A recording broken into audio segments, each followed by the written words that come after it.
The staggering rot in home affairs, from illegal visas to facilitating fake marriages. A heart-breaking letter read out by the mother of murdered Jerobian van Wyk.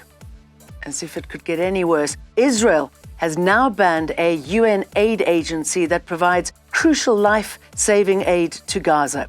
Hello, I'm Jane Dutton.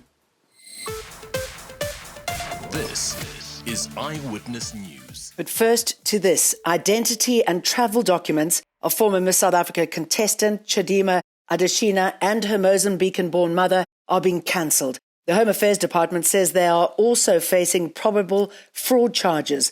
Adetshina's case reached Parliament in August when the public questioned her heritage and nationality after she became a finalist in the Miss South Africa pageant. She travelled with her mum to Nigeria last month, where she won the Miss Universe Nigeria pageant.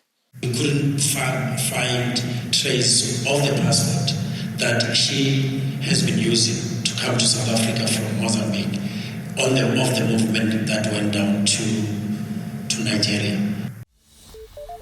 An incredibly emotional day in the High Court sitting in Vredendal. Jerobian van Wyk's mother had a letter read out by a family spokesperson. The 13-year-old was killed in Clava in February 2022 after Daniel Smith accused him and a friend of stealing fruit from his property. The court yesterday found Smith guilty on charges of premeditated murder, attempted murder, kidnapping, violating a corpse and defeating the ends of justice.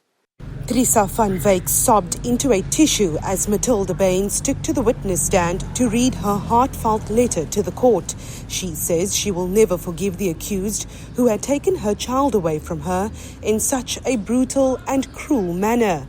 Van Wyk says on the day she had visited the mortuary, she expected to view her son's body, only to find a small plastic bag with a few body parts. Police discovered some of Jerobian's body parts in a drain outside Smith's house. Other parts were burnt in a fireplace, while body parts had also been thrown in an oil drum on the property. Van Wyk says her heart is still broken and she's unsure if it will ever heal. She still wants to know what her child's last words were, if he had called out for her, and if he was already dead when Smith had dismembered his body. Lauren Isaacs, Eyewitness News, Vredendal. 3 bodies have been retrieved from a manhole in Benoni after a plumbing job went wrong at a business in the area. The plumbers were trapped in the manhole on Monday night after they were called to the site to help unblock a sewer line. It's believed the workers may have inhaled toxic methane gas before they drowned. It shows that now one person went down, the other 2 followed thereafter. After the first one couldn't come up, then all 3 of them, they couldn't reface. They don't show that now they had any safety apparatus with them. The Home Affairs Department says it's on a major clampdown of fraud and corruption, particularly by foreign nationals attempting to stay in the country. A multidisciplinary committee is unearthing the extent of the rot and making sure officials face the consequences. So they are not just there to deal with cleaning up the environment, but also to set up systems that will enable us to make sure whatever will have happened in the past does not happen again. Many of the fraudulent applications have been processed at night or over weekends. More than 3,000 study visas have been converted to critical skills visas under a directive by former Minister Malusi Gigaba before studies were even completed. And KwaZulu-Natal police have linked a Home Affairs official to a fraudulent syndicate for fake marriages in Durban. The bogus office has been used to illegally marry South African women to undocumented foreigners by stealing their identity documents. We are concerned that there is already a Home Affairs official who has been identified as having been working with the suspect as a link, registering all these things and making sure that they are processed quickly and all those things. Convicted murderer and rapist Thabo Bester's prison escape is back in focus in Parliament today as MPs consider the Public Protector's report on the daring escape. The Portfolio Committee needs to make sure that the department complies with all the stated remedial action from the PP, the escape prevention strategy, and also the anonymous anti-corruption report or strategy that the department will have to do.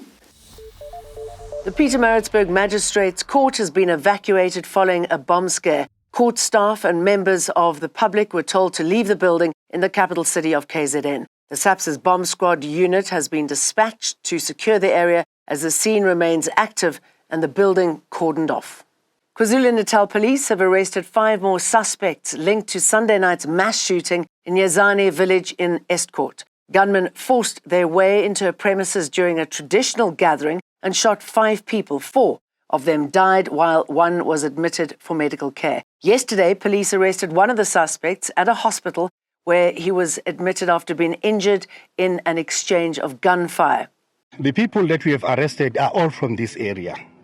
I'm talking about children over, between the age of 20 and 30. They are from here. They are local people. KwaZulu-Natal Community Safety has called for a community in Bizo to address the issue of illegal firearms. We are coming back because we have been made aware that this area is problematic with the illegal guns and even the stock theft.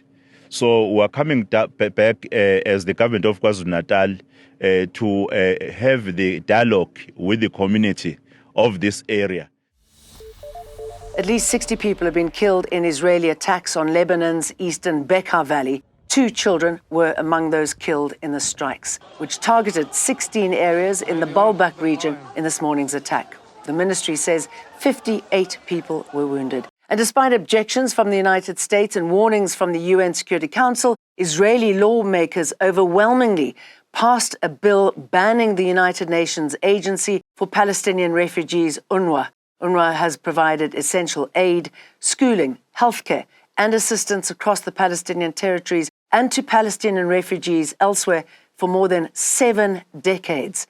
Israel alleges there is a connection between Hamas and the aid agency. Weather permitting, this time tomorrow, Table Mountain's cableway will be ferrying people up and down again. The cable car was grounded on Thursday when a bank of lithium batteries caught alight. Structural engineers say the heat didn't reach the machinery that operates the cable cars, but the infrastructure was halted as a precautionary measure. At least 400 people were stuck in the mountain for several hours during the incident. I hope you take the cable car up that mountain tomorrow when it opens, and we'll see you for more tomorrow. Eyewitness News, in touch, in tune, and independent. For the latest, log on to ewn.co.za or ewn.mobi.